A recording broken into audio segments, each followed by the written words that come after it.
Batay mo. Commander Del Novio, mabot ron. Yeah.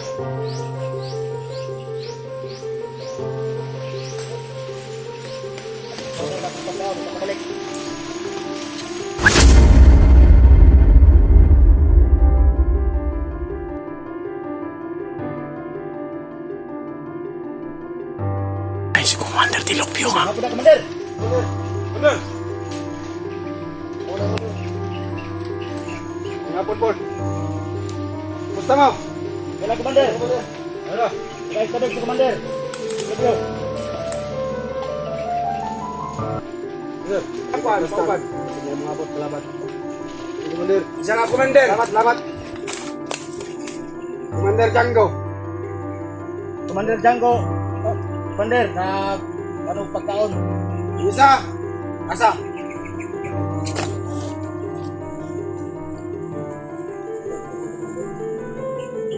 Ano sa inyo? Kawan, di patay ni Commander Django?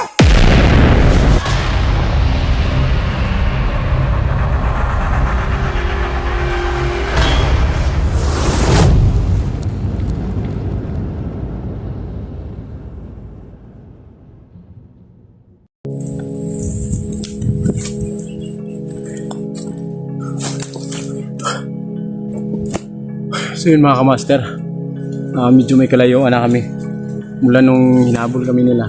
Kasi sobrang dami nila mga kamaster. Kaya napilitan kaming umatras. Ito kami ngayon, palabas kami sa area. At plano namin dalawa, umuwi muna. Dahil ubos na rin yung mga ano namin. Ubos na rin yung mga dala namin. Saka yung pagkain namin, wala na. Kaya napag-isip-isip namin na bababa na lang kami. Sana hindi kami makadaan dyan ng mga tauhan nila o sino mang makita namin na pwedeng makasagabal sa pagbaba namin. Sana walang mangyari sa amin dito. Kasi kung mayroon man na makita kaming mga tauhan ni Dilopio, wala kaming magawa kundi talagang mapilitan kaming makipagbakbakan na naman ulit. Dahil hindi kami pwedeng aatras na lang sa laban, dahil kung gagawin namin yun, parang lahat sila porsigido kaming kunin. Parang mabigyan namin sila ng clue na pag aatras kami, mas porsigido silang kunin kami, dahil parang malalaman nila na wala kaming sa kanila panglaban. Kaya kung mayroon man kaming madaanan dito, kahit saan na banda dito sa paglabas namin, talagang lalaban na lang kami mga kamaster.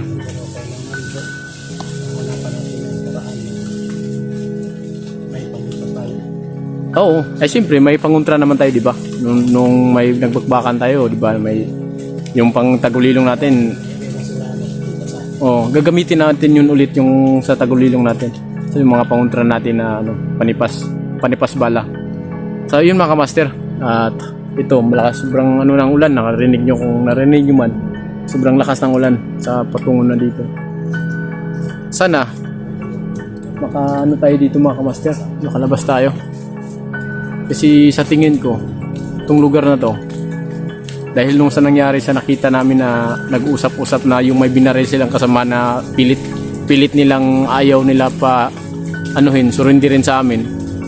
Di ba nakita nyo sa mga upload namin na pinatay siya, binaril.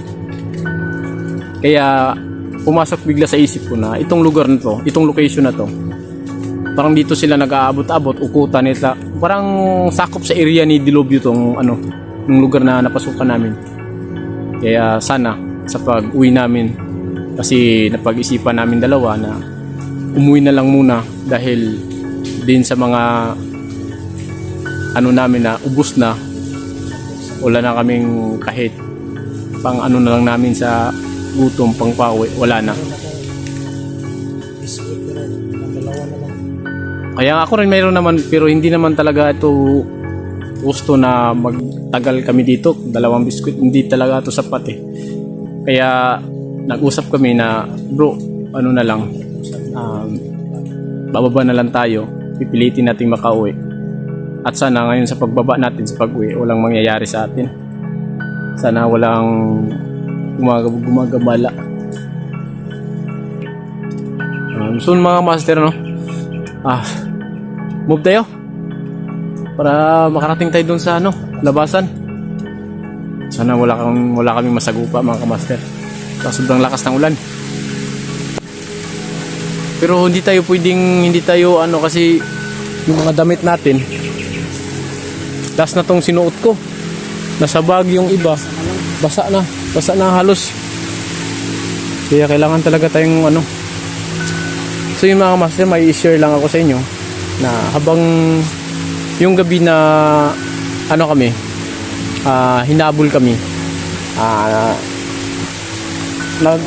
nagdasal kami na sana makauwi kami ng walang galos o hindi kami makasagupa ulit para sa pag-uwi namin, tiwasay yung pag-uwi namin.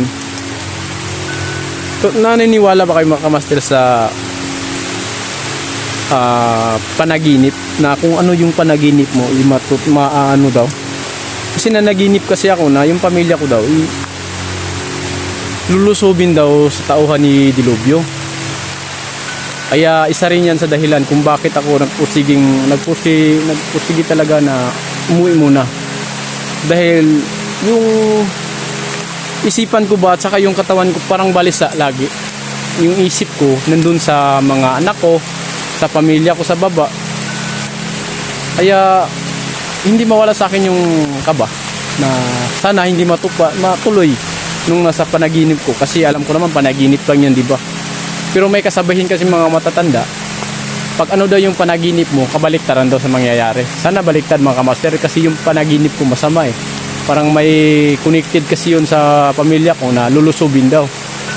Pero sabi ng mga matatanda, baliktad daw yun sa totoong buhay. Kaya sana mga kamaster, baliktad nga. Kasi pag nangyayari yun, talagang yung pangalan niya na Dilubyo, talagang siya talaga yung dilubyo ng buhay namin mga hunter, dahil lahat ng mga hunter ay talagang kukunin nila yung mga ulo namin dahil dun sa reward na binigay ni Commander Dilubyo na 50k, na mga tanga naman yung mga tauhan niya. Habol naman ang habol sa amin. Iisipin na nga lang nila, wala nga silang halos makain, 50k pa kaya na reward ni Dilubyo sa kanila. Naniwala naman yung mga tanga, habol ng habol, gusto nilang patayin yung pamilya namin. Nilulusob na nga yung bahay namin, bahay ni Maxton, bahay ko, mga bata, kinukuha na nila. Dahil sa 50k, dahil daw kung makakuha sila ng bata, sigurado daw na lalabas kaming mga hunter para iligtas yung mga nakuha nila. Kaya hindi man nila kami makuha, yung mga bata na lang. Talagang tanga naman talaga, naniwala sa 50k. Tingnan mo nga yung iba. Yung isang gusto na magbago dahil sabi niya mamamatay lang daw siya dito sa gutom sa bundok na walang dahilan. Gusto niya magbago, sumama sa amin, kaso pinatay. Kita mo na nga, gutom daw. Tapos naniwala pa sila ka Dilubyo na may 50k. Pero sa tingin ko mga kamaster, pag hindi kasi nila ginawa, baka kasi sila yung patayin ni Dilubyo. Kasi si Dilubyo hindi lang baril yung hawak, kundi makapangyarihan din. Dahil may 7 orasyon siya sa kanyang katawan eh. May 7 ritual.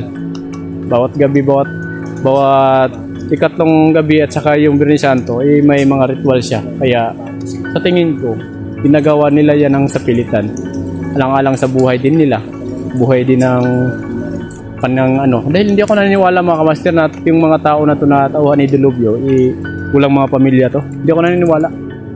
Kasi paano sila nakarating, paano na buo yung story ng buhay nila kung wala silang pamilya, di ba? Tayo mayroong mga pamilya to mga kamaster, kaya lang sa nangyari sa buhay nila na nandito na sila sa kamay ni Dilubyo, sa pilitan na talaga na no? Sa pilitan na silang sumama kasi wala na silang magawa kasi nakapasok na sila dito. Kasi nga mga kamaster, pag ikaw yung nakapasok sa ganitong kalakaran tulad ng mga bandido o hukbong kilusan, mahirap ka nang ilabas dyan mga kamaster, dahil alam na nila yung bahay mo, kung saan ka nagtatago, yung pamilya mo. Dahil pag hindi nila kagustuhang ilabas ka, ikaw lang yung may gusto, yung pamilya mo yung balikan. Kaya yan nga ang tinatawag na nakapasok ka na, huwag ka nang lumabas. Sinimulan mo, tapusin mo. Kaya siguro yung mga kamaster na pag sinabi na kumuha ka ng isang hunter doon, mag 50k ka sa akin. Talagang kahit siguro, may iba naman siguro na hindi naniniwala sa 50k, pero gagawin pa rin nila. Sa nga lang na sila pa yung mapatay ni Dilobyo. Ikaw na ba yung may 7 orasyon sa katawan niya? Kahit walang baril yan.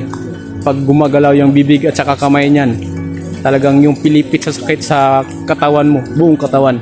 Sa nininiwala lang sa mga ganyan. Hindi ko naman pinipilit na talagang totoo o hindi. Ang sa akin sa naniniwala lang dahil marami talagang mga tao na may mga ganyan. Pero yung iba hindi naman naniniwala eh. Pero wala naman sa pilitan mga kamaster. Sa akin lang experience lang to sa amin mga hunter na may mga ganyan talagang tao. Kumbaga may mga kapangyarihan pero hindi nakikita sa mata.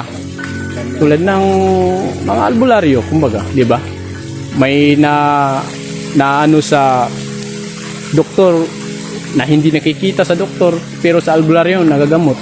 Yun yung mga kapangyarihan na hindi nakikita sa mata. Mga abilidad na mahikang itim na sana ginagamit sa tama pero sa mali nila ginagamit. Di yun mga kamaster. Makakas talaga yung ulan. Ito medyo may kalayuan na kami doon sa ano inano namin nung nagtakbuhan.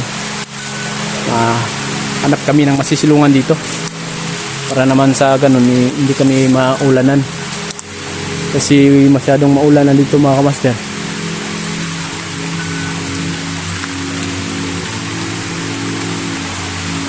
Ulan bro pero init siya no. Yung mga master, ulan, malakas oh. Kita nyo, yung salamin ko, basa na. Pero yung ano, panahon, init. Init na. Pero ulan. Klase ba to? Tinatawag nilang ulan init, pista sa langit.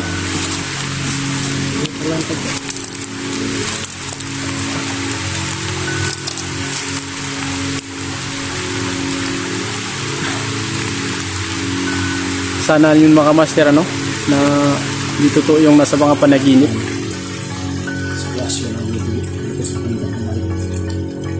Kasi kung magkatotoo man mga kamaster na may mangyari sa pamilya ko, yan ang sigurong sinasabi na patawarin ako ng Diyos kung babalik man ako sa dati kong kasamaan. Hindi naman talaga babalik. Parang kung may mangyayari man ba, parang sana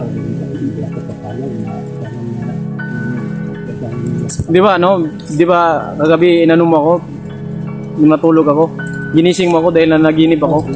Yung mga kamaster, ginising po ako ni Bro Max kasi nanaginip na ako dahil sobrang ungol ako. Tapos yun nga, yung pag sa isip ko kasi may masamang mangyayari sa pamilya ko doon sa baba. May mangyayari daw, kukunin daw, may ganun-ganyan. Pero sa isip ko mga kamaster, siguro sa mga matatanda ano lang daw yan baliktad daw yan pag ganyan daw hindi yan matutuloy. Pero may mga ano na kasi may matutugma kasi matugma sa ano mo, sa imagination mo, sa panaginip mo, maano sa totoong pangyayari ba.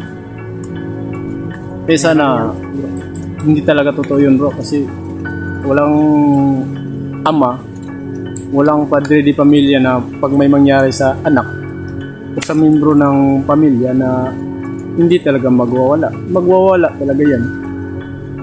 natural yan kasi anak mo yan. Kaya nga di basta-basta ang mangyayari yung naranasan ko na yan bro dati. Parang mawala sa sarili, sabi ko nga babalik na lang Dati na nakuha yung anak mo. Sana babalik na lang kaya ako sa dati kong trabaho. Sabi ko talaga sa sarili ko yun mga master. Para naman yung matuldo ka na yung kasamaan. Kasi ganito yan mga master. Pag ako yung babalik sa dati, kung saan ako nagsimula, bago ako na-rescue sa mga ibang hunter na pinapasasalamatan ko hanggang ngayon, pag ako yung babalik, sigurado naman ako sa sarili ko na yung mga tropa ko na nawala, mapapalitan yun. Pero pag ako yung babalik, siyempre hindi naman yung kasamaan yung ibalik natin dahil galing na tayo dyan, alam natin kung anong resulta. Siyempre yung pagbabalik ka dun sa siyempre mabait ka na, tapos siyempre walang sasama sa'yo, di ba? Walang sasamang mga tauhan. Kaibigan. Wala kang kaibigan pagbabalik ka, tapos yung attitude mo hindi pareha sa kanila na itim. Dapat pagbalik ka, itim ring yung attitude mo, itim yung mga katauhan mo kasi pag mabait ka, yung mga dati mong sino bang sasama sa'yo, di ba? Dapat astig ka, ganun, ganyan. Dahil si Dilubyo at saka si Medallion, pag nagsama yan silang dalawa, walang walang maputi yan sa katawan. Lahat, yung body na sobrang itim. Sobrang kasamaan. Tingala, mga tauhan, magtitingala kang kang Dilubyo. Parang lagi silang nakatingala kang Dilubyo, basta si Dilubyo na parang takot sila mga kamaster na sobrang takot talaga sila. Yung mga tao na sumusunod sa kanila. It means na mas Makapangyarihan ba? pangyarihan talaga sila. Kasi sa pagkaalam ko mga kamaster, si Dilubyo may 7 orasyon sa katawan yan. Saka may iba pa siyang mga mga nilagay sa katawan niya. May mga patik yan na hindi maintindihan pag hindi ka marunong sa mga ganyan, hindi mo maintindihan. Latin. Hindi mo mabasa. May mga kasamaan kasi mga kamaster, may mga kasamaan. May mga kapangyarihan kasi na ginagamit sa kasamaan. May iba naman na taglay nilang kapangyarihan na ginagamit din nila sa kabutihan. Tulad ng panggagamot. Hindi naman, ikaw, sasabihin ko sa iyo mga kamaster, ikaw ba pinanganak dito sa mundo? Nilagyan ka ba ng Panginoon ng pangyarihan? Di ba? Hindi. Di ba yung iba, kusay ang ginagawa. Pumupunta sa sementeryo, kumukuha ng ganun, ganyan. Alas 12 ng gabi. Di ba? Ano mo yan? Taas mo yan. Kumbaga, ikaw lang ang gumagawa para may kapangyarihan ka, di ba? Sa'yo na, nandyan na. Binigay, nandito na sa katawan mo. Alam mo na yung gagawin. May ritual ka na. Tapos, tingin mo, gumagaan yung pakiramdam ko. Try ko nga dito sa tao na to. Try ko ngang pahiluhin to. Try ko ngang anuhin to. Kung susuka ba to. O trinay mo. O effective. Tumira ka ng tao. Tapos, nagnegosyo ka. Wala. Yung negosyo mo, hindi umunlad. Siyempre sasabihin mo sa sarili mo na buti pa yung mag-albularyo ako kaysa magnegosyo ako, di ba? Pero yung albularyo ba, sasabihin ko sa iyo, hindi lahat ng albularyo totoo. May iba nga umaano sa online, di ba? Tumitira sa online. Nasa sa inyo na yung mga master. Kung totoo ba yan o hindi. Pero hindi ko sinasabi na hindi ko nilahat na hindi totoo ha. Kasi sa about sa experience namin, may totoo talaga. Pero hindi ko nila lahat. Kasi may mga tao talagang makapangyarihan. Pero kapangyarihan na hindi tulad nila Sangguko na makikita mo, hindi.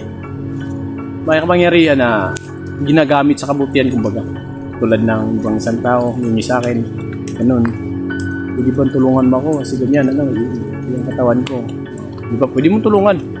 Yung power mo na sa loob-looban mo, pwede mong i-share sa kanya. O sige, nito ganyan. I-healing mo siya. I-fiksyonan mo siya sa mga bawat Ganyan yung pagtulong sa mga tao na may mga kabutihan anting-anting kumbaga, hindi ginagamit sa maitim na paraan. Kasi yung iba kasi, hindi ko nilalat. Sino mo makikita sa video na to. Pero yung iba kasi, talagang tumitira din.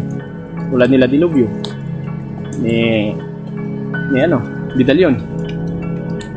Hindi ko sinasabi na may puti pang natira si Dilubyo at saka di Medallion sa kanyang katawan. Lahat maitim na. Kahit singit siguro nila, itim na. Wala nang matira yung sila Dilubyo. Kasi yung bata nga nakita ko, parang may pinaglaruan lang nila Inang-orasyonan, pagalingin si isa, orasyon na naman, pagalingin si isa, orasyon na naman. Lalaruan nila yung buhay ng bata. Sabihin ni Dilubyo na, "Oh, Medallion, tirahin mo yung bata. Ako, try kong pagalingin kung tatalab tong power ko." Ganun yung mga trabaho nila. I-try ni Dilubyo na pagalingin. Pero dun ka Medallion, lagyan niya ng sakit. Tapos pagalingin na naman ni Dilobyo. Pinaglaruan nila yung buhay ng bata, kaya hindi ko masasabi na may puti pang natira sa kanilang katawan na pwede mong sabihin na magbabago pa yan, pwede pa yan. Kaya once nga bro, na pag dyan sa harapan natin, tapos sasabihin ni Medallion at saka ni Dilobyo na suko na ako, magbabagong buhay na ako, maniniwala ka ba bro? No? Hindi ka talaga maniniwala. Buti pang patayin na lang natin dalawa. Kasi alam mo na yan hindi magawa ng kasamaan. Oo, kaya nga, di ba may tinatawag tayo na linlang sa harapan ng tao. Linlangin mo yung kaaway mo para maniwala sa'yo, para madali mo na lang tirahin. O yan yung sinasabi na pag nandito na si harapan sa atin si Dilobyo at gagawin niya, surrender na ako, sasama na ako sa inyo, hindi na ako ulit. Huwag talagang maniwala dyan. Dahil mismo katiting ng kanang daliri, wala nang puti yan. Kahit dugo, maitim na. Ilang beses ko nang nakita, ikaw nakita naman po siguro naman kung paano sila pumatay ng tao. Kahit bata, kahit matindi, walang pinipili. Kasi yung budhi nila, di na normal. Kasi sabi nga ng iba, pag nakapatay ka ng tao, hanap-hanapin mo na yan. Tulad ng bro, halimbawa may tatok ka, walang tatok mo lang, parang masakit pa. Sa katagalan, hahanap-hanapin mo talaga. Siyempre, parang maano ka na, mas maganda. Kumbaga, ano lang ito mga kamaster, kumbaga sa kamong bro, Max, parang halimbawa, magaganyan sa tato, wala kang tato, hindi nagpatato ka. Nakita mo na naman may bago na namang design na, parang okay yan dito lang. Ganun din mga kamaster. Pag nakakuha ka ng isang buhay, tapos tuloy na, tapos bigla kang nahinto sa pagtitira ng buhay, hanap-hanapin mo na yan. Sasabihin mo sa sarili na yan, saan ba pwede sumali dito ng pangkat na pwede tayong yumari, may tayo protection pag tayo nakayari. Kumbaga, nagugutom ka na sa pagkain. Kaya yun mga master, na sa mga sinasabi namin ngayon, siguro darating yung araw na makasasugupa namin si Dilobyo, gumanon siya sa harapan namin, tapos sasabihin niya sa amin dalawa na di na ako ulit, surrender na ako, sasama ako sa inyo. Ay, ibang usapan, wala nang ganyan-ganyan sa amin pag si Dilobyo na. Marami nang ginawa ng mga kaya titirahin na talaga namin. Puti lang, okay lang siguro pag mga tauhan makita namin na tulad ng nakita namin dalawa, nasaksya namin na umiiyak dahil gusto siyang sumama daw sa amin dahil gutom na daw siya, mamamatay daw siya sa walang kwenta. Siguro yung mga ganun na tao, kaya namin na, yun bro, tulungan natin to. Kaso mas yung mga ganyan kasi, yung mga mababait na gusto na magbago, yun mas kinukuha ng mga kasama nila dahil alam nila na maiipit sila pag nandito lang sa amin, dahil malalaman nila kasi pag nakuha namin, siyempre tanungin namin yung sumurrender sa amin, saan ba kayo nagkukuta, saan ba kayo, siyempre di ba, nakuha na namin yung yung tawag dito, nalalaman niya. Siyempre, yung isip ng mga kasamaan, patayin na lang natin ito kung surrender to sa mga vlogger. Yun nangyari, pinatay. So yun mga kamaster, masid muna kami para pag masid namin, diretso na lang kami sa nakan. So, update na lang kami mga kamaster.